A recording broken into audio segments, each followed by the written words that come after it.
নীলফামারী জেলার কিশোরগঞ্জ উপজেলার কালিকাপুর শালডাঙ্গি এই প্রাথমিক বিদ্যালয়টি নান্দনিক এবং বিশ্বনন্দিত।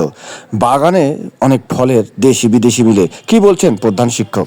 তো স্যার, শুধু ছাদ বাগান না, সব মনে করেন যে ইন্টারন্যাশনাল যে ফল, সব ফলের গাছ আছে। হ্যাঁ, এই জন্য স্যার এটাতে আপনি উদ্বুদ্ধ হলেন কিভাবে স্যার? ভালো একটা কথা বলছেন। এইটা হলো যখন আমাদের ফিডিং প্রোগ্রাম ছিল, ওই যে আরডিআরএস চালাইতো আপনার বিস্কুট স্কুল ফিডিং প্রোগ্রাম ছিল, ওইখানে পরিদর্শকরা আসতো, তারা সে বলতো যে বাগান করেন বাগান করেন। তা বাগান তো আমার করার মাঠ নাই, তখন আমার এই মাথায় আসলো যে বাগান করার মাঠ নেই, তারা উদ্বুদ্ধ করতেছে, বলতেছে, তা আমি করি। ছাদ তো দুইটা আছে, আমার ছাদটাই কাজে লাগাই, তখন ছাদে বাগান করছি। আচ্ছা, এই ফলটা তো অনেক রেয়ার ফল স্যার, আমাদের দেশের ফল না, আমাদের আবহাওয়া এই ফলের উপযোগী না।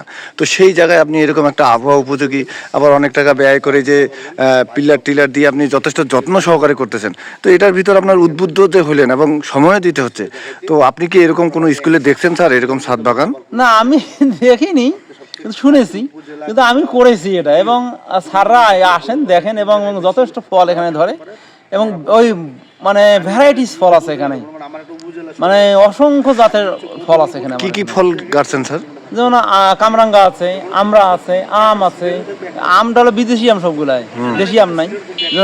থাইল্যান্ডের কিউজাই আম আছে, জাপানি মিয়াজাকি আম আছে। ওরে বাপ রে বাপ। হ্যাঁ, তারপরে সাতকি কমলা আছে, যেটা দার্জিলিং এর কমলা আর কি। তারপরে ওই চাইনিজ কমলা আছে, তারপরে বেদানা লিচু আছে, তারপরে তেঁতুল আছে, ভিয়েতনামের মালটা আছে। এই যে জাপানের যে আমটা, এটা তো অনেক টাকা দাম। চারার দামে 1000 টাকা। আমি 1000 টাকা, চারার দামে 1000 টাকা, কিন্তু আমের দাম জানেন কত? আমি আমের দাম জানি না। আমের দাম তো আমাদের দেশে 1 লাখ টাকা কেজি।